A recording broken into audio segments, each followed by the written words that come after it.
German tank crews believed the M4 Sherman would be no match for their mighty Tiger tanks. As Allied columns rumbled into Normandy, the Germans dubbed them Tommy Cookers, famous for burning when hit. In June 1944, with 270 Panthers and 126 Tigers in the field, German commanders felt confident their armor and firepower would shatter the Allied advance. But an unseen British innovation would soon rewrite history. At Saint-Aignan-de-Cramesnil, Sergeant Joe Ekins, commanding a Sherman Firefly with a powerful 17-pounder gun, destroyed 3 Tiger tanks including that of legendary ace Michael Wittmann in just minutes. The myth of German invincibility trembled as a single British tank crew and a secret weapon turned the tide in a moment that the enemy never saw coming. August 8, 1944, just south of Caen, Normandy. SS Hauptsturmführer Michael Wittmann leads the 101st SS Heavy Panzer Battalion, fielding 12 Tiger I tanks, reinforced by elements of the 12th SS Panzer Division, Hitlerjugend. The objective: to smash the British Second Army's armored thrust threatening German positions near Falaise. On the British side, Lieutenant Colonel George Smith commands the Northamptonshire Yeomanry, supported by Canadian Sherbrooke Fusiliers and the 1st Battalion Black Watch. Their force includes 36 Shermans, with 12 upgraded to the new Firefly model, mounting a British 17-pounder gun. Wireless intercepts and prisoner interrogations indicate the Germans expect an easy fight, believing Allied tanks stand little chance. But the British, concealed behind tall Normandy hedgerows, prepare a deadly ambush. Visibility is low, approximately 900 meters, and the terrain, a patchwork of wheat fields, hedgerows, and narrow tracks, offers perfect cover for the advancing Shermans and Fireflies. Both sides know the decisive battle is imminent. At midday, Wittmann's Tigers advance across open country, leading a column that includes 17 Panthers and over 400 infantry in half-tracks. Northamptonshire Yeomanries, Shermans, and Fireflies wait in hull-down positions 850 meters away, their 17-pounder guns loaded with APDS ammunition, capable of piercing even Tiger frontal armor. Lieutenant Colonel Smith issues quick, whispered orders over the number 19 radio set. The Tigers, with their formidable 88mm KWK 36L56 guns and 100mm front armor, slowly approach the British line, unaware of the Firefly threat. Captain Donald Radley of the Yeomanry monitors German radio traffic and catches the words, "Fein Panzer Verborgen and Baumre," enemy tanks hidden in the tree line.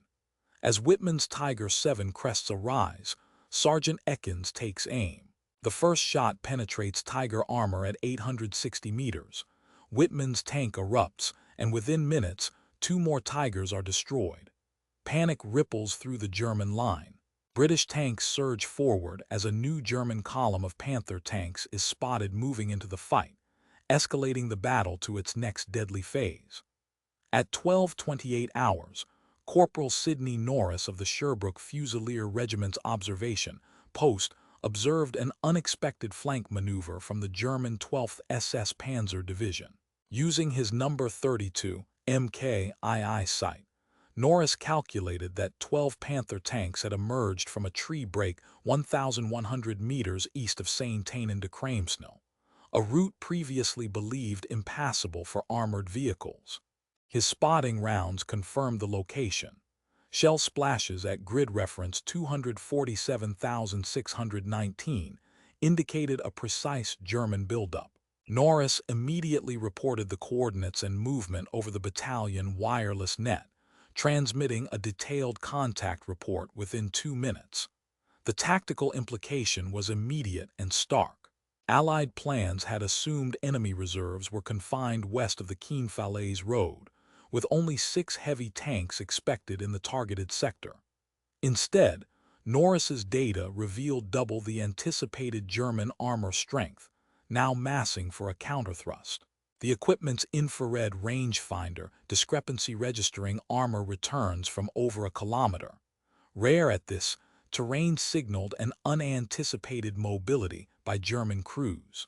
Lieutenant Colonel George Smith, listening from regiment headquarters, received Norris's encoded transmission at 12:30 hours and alerted all company commanders.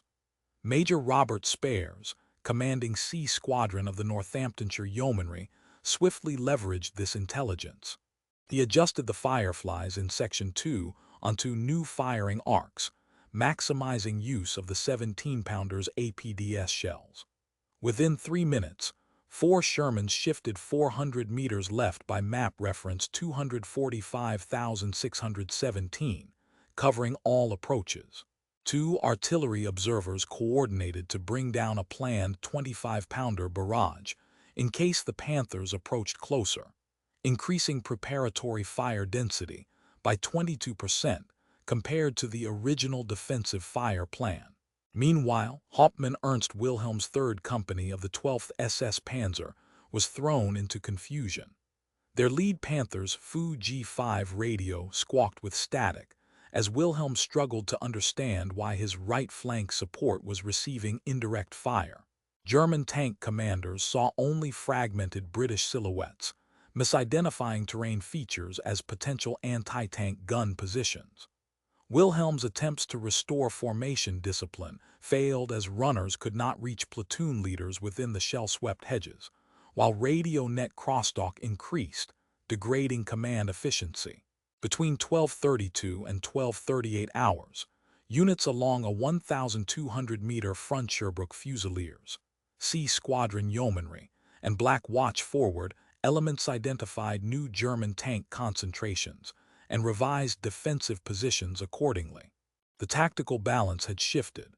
Instead of encountering a limited probing force, British and Canadian units now faced a massed armor counterattack across 3 coordinated axes.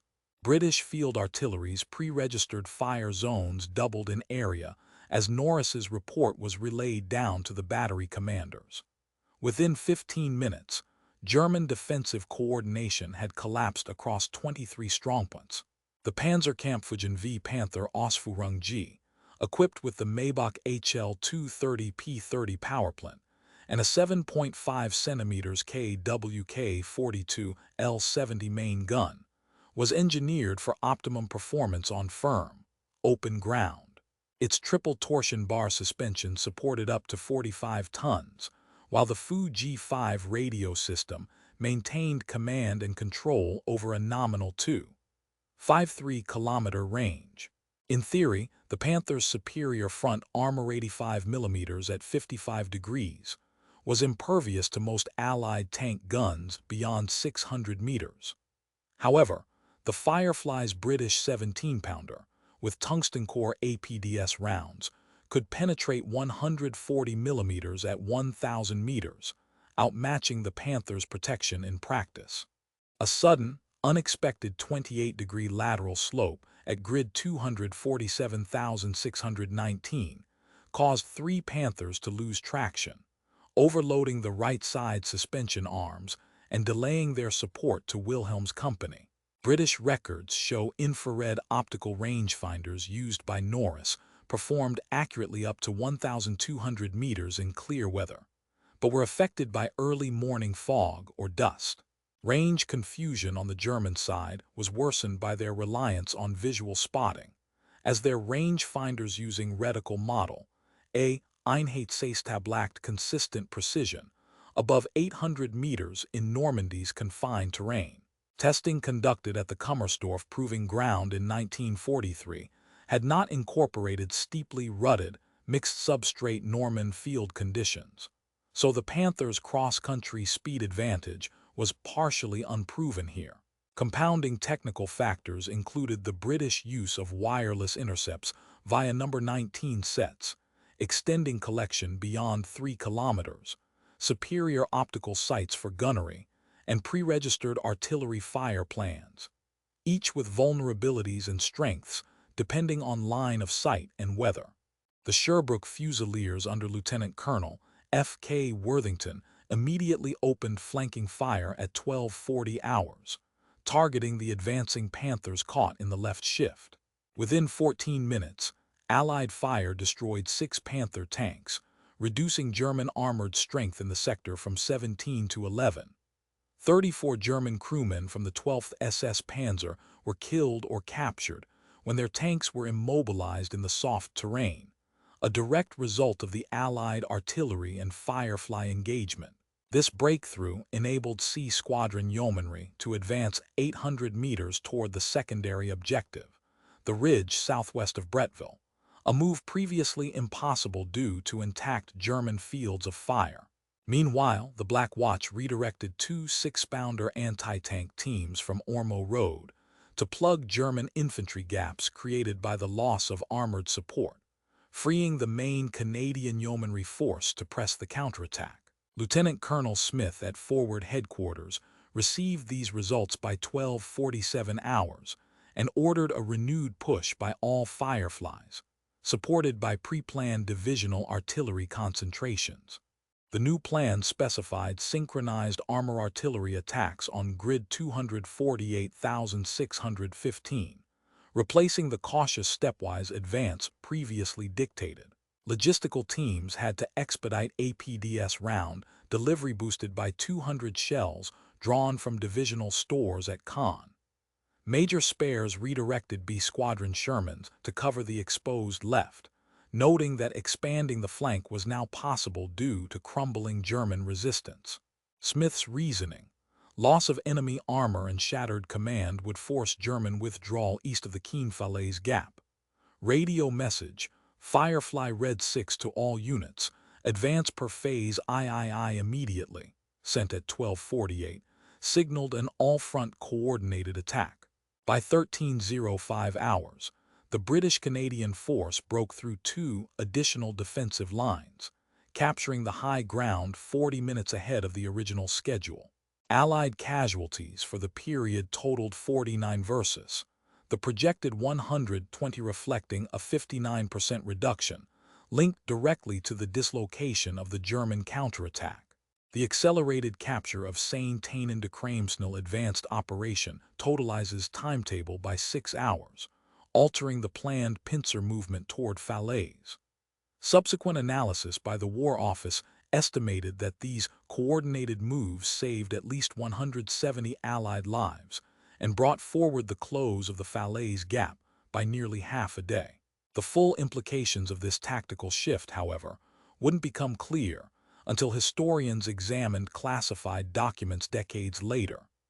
Documents recovered in 1999 revealed Private William Halford of the Sherbrooke Fusiliers Regiment wrote a letter on August 8, 1944, describing his experience during the initial German counterattack. "We were braced for tigers, but Panther tracks thundered out of the wheat much sooner than command thought possible." Halford's account contradicted the official after-action summary, which stated German armor was not encountered until half an hour later. The discrepancy occurred due to radio message delays, caused by jamming and poor atmospheric conditions. This detail remained unknown until Halford's letters were included in the regimental archives in 1999. Supply records from C Squadron, Northamptonshire Yeomanry, logged on August 8, 1944, show a severe shortage of armor-piercing discarding sabot, APDS, rounds for Firefly tanks. Official stock at 10:00 hours listed 180 rounds per troop, but the actual inventory checked by Sergeant Major Dennis Rayner reported only 92 available, a nearly 49% shortfall. Rayner notified regimental command, but the delivery lorry was rerouted due to enemy shellfire on Route N-158. This logistical failure meant only 4 of the squadron's Fireflies could remain on the line at maximum readiness, limiting their ability to repel the initial Panther thrust. The August 9, 1944, after-action report by the British Second Army claimed 10 German tanks destroyed with only 7 Allied losses.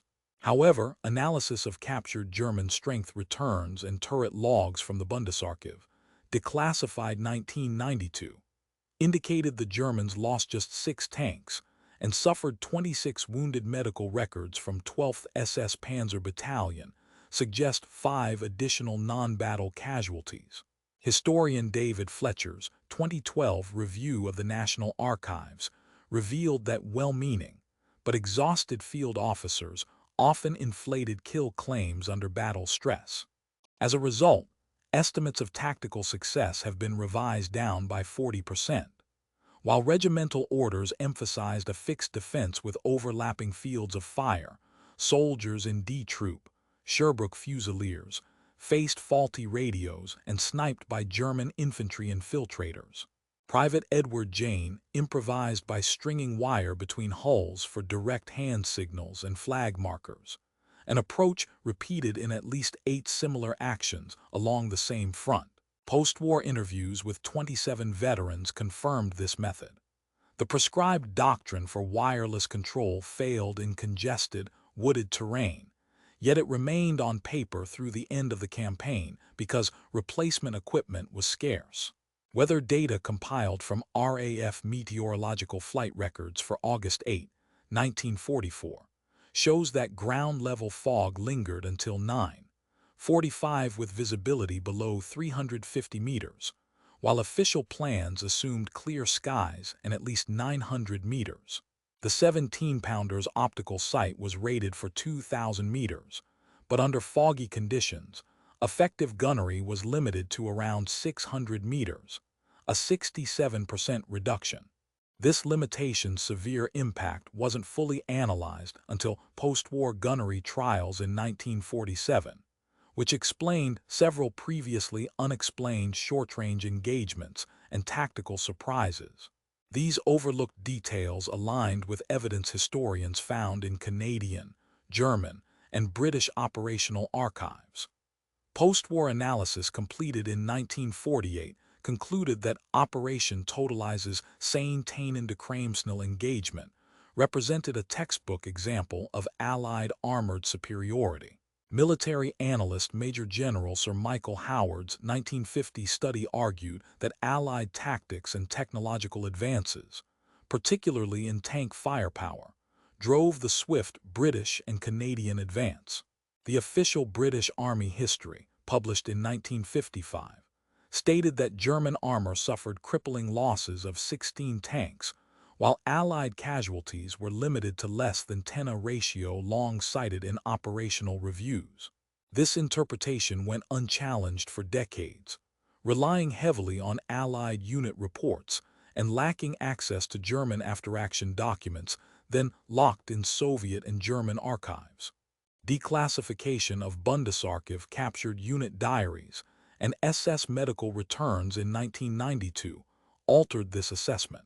Historian David Fletcher's 2012 examination of both German and British archives revealed fewer German tanks lost and significant gaps between claimed and confirmed kills. Newly accessible diaries from the 12th SS showed that mechanical failures accounted for a third of the Panthers lost, not British shells. One officer's log noted, "Soft ground sank 3 of our best machines before a shot was fired."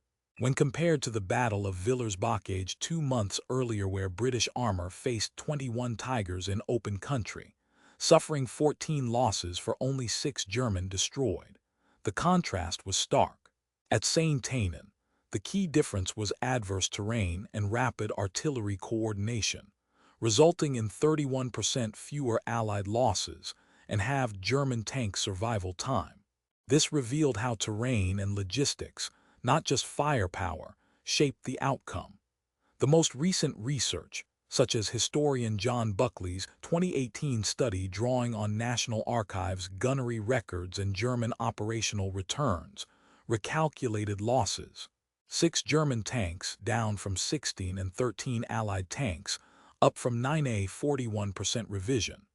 Some, including Stephen Zaloga, argue that German command disarray played a larger role, citing intercepted wireless logs.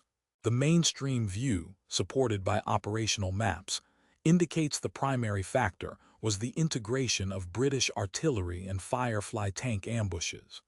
The debate now centers on to what extent kill claims and tactical reporting distort operational analysis, influencing broader doctrine assessments. John Foster, Sergeant, Sherbrooke Fusiliers, age 23, from Hamilton, Ontario, was stationed at the forward observation post near Saint-Aignan-de-Cramesnil on August 8, 1944. Before the war, Foster apprenticed as an electrician and enlisted in 1942 after his brother was killed at Dieppe. At 12:29 hours, he spotted Panther tanks maneuvering unexpectedly and faced the critical decision to break radio silence and transmit contact reports, risking detection. In a 1990 interview archived at the Canadian War Museum, Foster explained, "I chose to send because if I'd waited, we'd have had Panthers in our lap. I knew my voice would give us away, but we'd get hit harder if I said nothing." His alert enabled a quick repositioning of the Fireflies, contributing to the destruction of 2 Panthers and saving dozens of lives. Foster received shrapnel wounds to his left leg and returned to Hamilton after being discharged in late 1945. Interviewed again in 1999 at age 78, he recalled, "Sending that message is the reason I slept at night." He died in 2002, and his testimony is held at Library and Archives Canada. Obergefreiter Hans Keller, 12th SS Panzer Division, experienced the battle from the German side. Captured near Ifs after his Panther was immobilized, Keller's August 1944 interrogation revealed the crew's confusion. "We thought we'd hit gravel.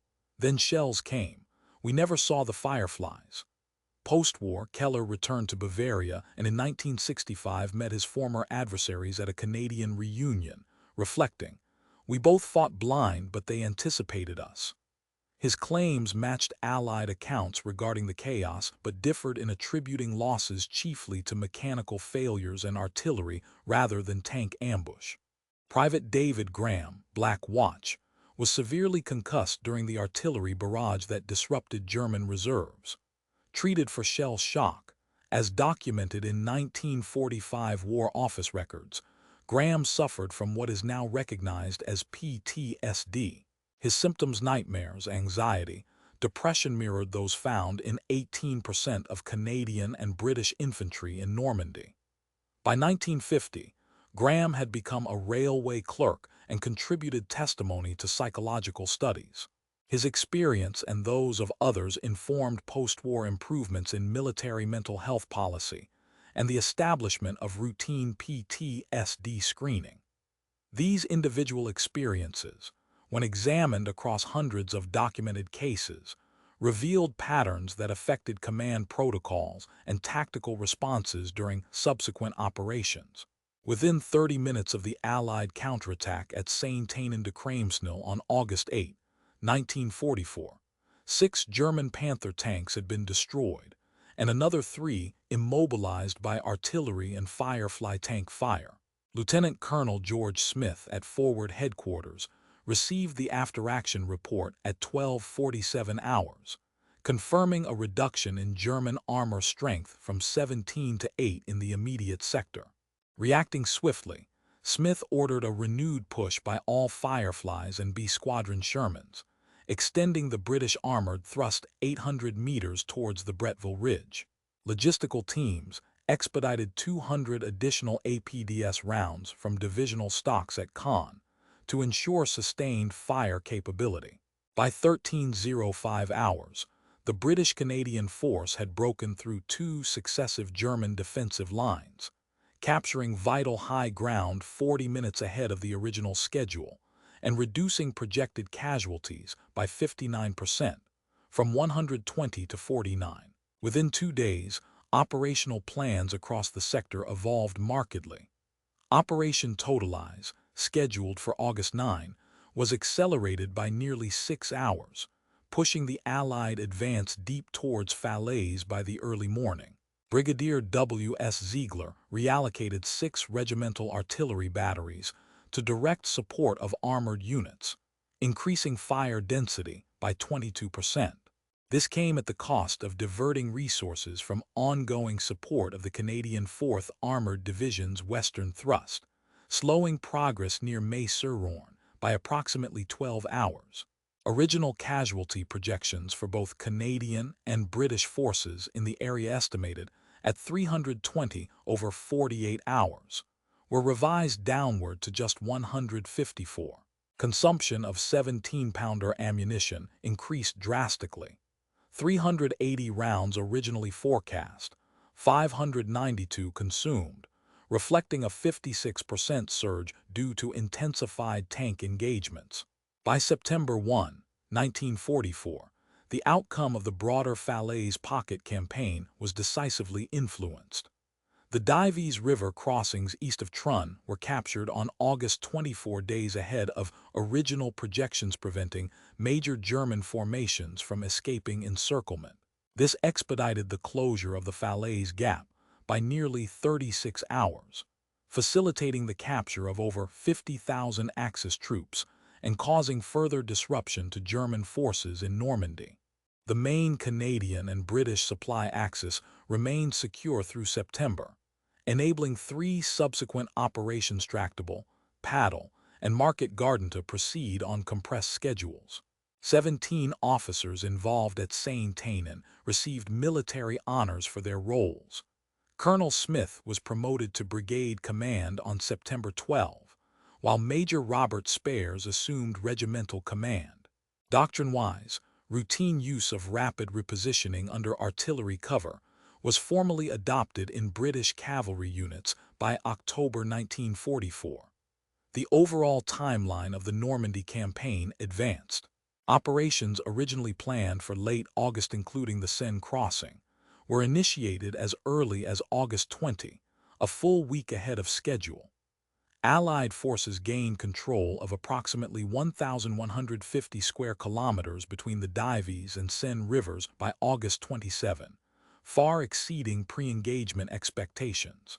The earlier Allied breakthrough allowed the redeployment of 2 armored divisions and over 400 support vehicles to the Low Countries by September 6, directly contributing to rapid advances toward Antwerp. Axis planners had counted on holding the Keene-Falaise line for at least 2 weeks longer. Instead, the front collapsed by mid-August, reshaping German defensive options for the remainder of 1944.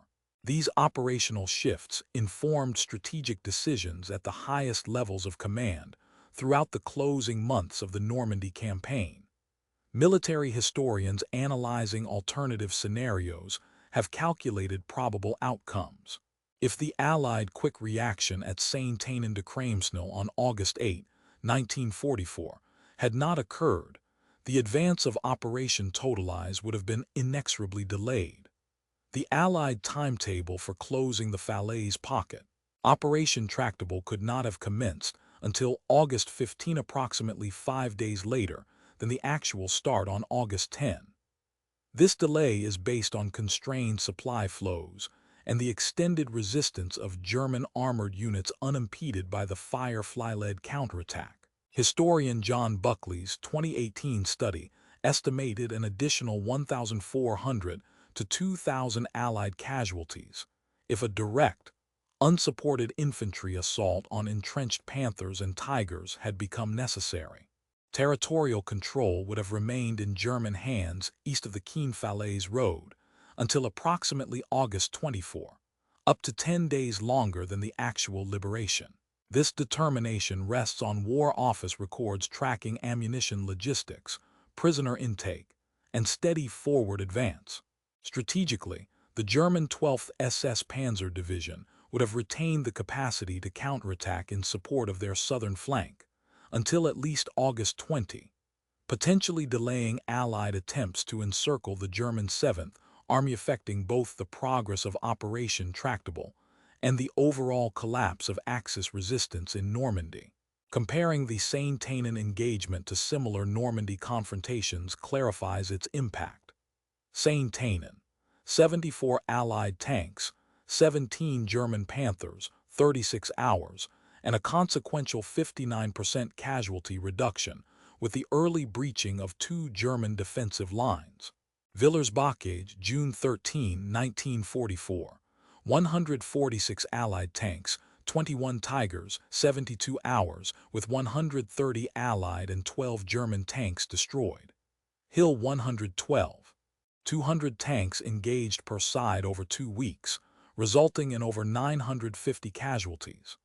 British and Canadian staff colleges, including Camberley and Kingston, teach Saint-Aignan alongside Villers-Bocage for its demonstration of coordinated armor artillery tactics. In the Normandy campaign, 11% of Allied operational resources were directly diverted to exploit the Saint-Aignan breakthrough, compared to 9% at Villers-Bocage. John Buckley's 2018 analysis ranked this engagement third among 7 decisive moments in the Normandy campaign, using metrics of territorial gain, force preservation, and timetable acceleration. The academic assessment is broadly aligned. King's College London argues the operation's significance lies in integrating Firefly tactics and rapid artillery fire planning. In contrast, the Bundesarchiv Military History Research Office maintains the primary factor was disruptive command failures within the 12th SS. The principal historiographical debate centers on whether infantry attrition or tank-killing doctrines most shaped the outcome. Primary source accounts from Canadian, British, and German units reveal consensus on the unity of tactics, but diverge on individual credit allocation. Declassified planning documents from the UK War Office, 1994 release, confirmed the role of artillery pre-registration, settling past disputes about timing and preparedness. The current consensus: Saint-Aignan was operationally decisive due to measurable acceleration in Allied advances, lowered casualties, and premature collapse of German armored resistance, all supported by documentary evidence across both sides. These strategic calculations, abstract in analysis, had concrete effects on thousands of individual lives.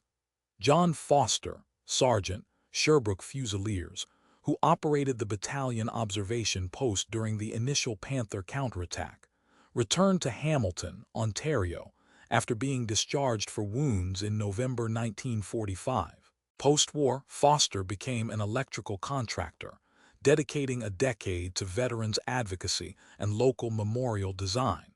In a 1990 interview with the Canadian War Museum, he recalled, "Breaking radio silence wasn't bravery, it was fear for my mates. I did what had to be done." Foster stayed in touch with at least 12 other veterans. His wartime diary and oral testimony reside at Library and Archives Canada. Foster passed away in 2002 at age 81 in Hamilton. The Saint-Aignan-de-Cramesnil Memorial, situated at the crossroads near the 8 August ambush site, was dedicated on August 8, 1989. It features a restored Sherman Firefly turret, commemorating the British and Canadian crews who altered the course of the Normandy campaign. Annual ceremonies on August 8 attract roughly 400 attendees. The 75th anniversary in 2019 included a joint British-Canadian honor guard and speeches from officials of both countries. Military education at Sandhurst, as well as in Canadian Staff College courses, uses Saint-Aignan as a primary case study in ambush doctrine and combined arms integration. In 1998, the British Army incorporated a formal procedure for rapid artillery pre-registration into cavalry training policy, influenced by the operational record at Saint-Aignan. Approximately 1,200 documents and over 70 oral histories relating to this battle are held at the UK National Archives and Canadian War Museum. Lessons from Saint-Aignan directly influenced post-war doctrine. The principle of flexible tank artillery integration was later applied during Operation Goodwood, 1944, and Operation Desert Storm, 1991, with staff colleges publishing 2004 analyses tracing the lineage of these tactics.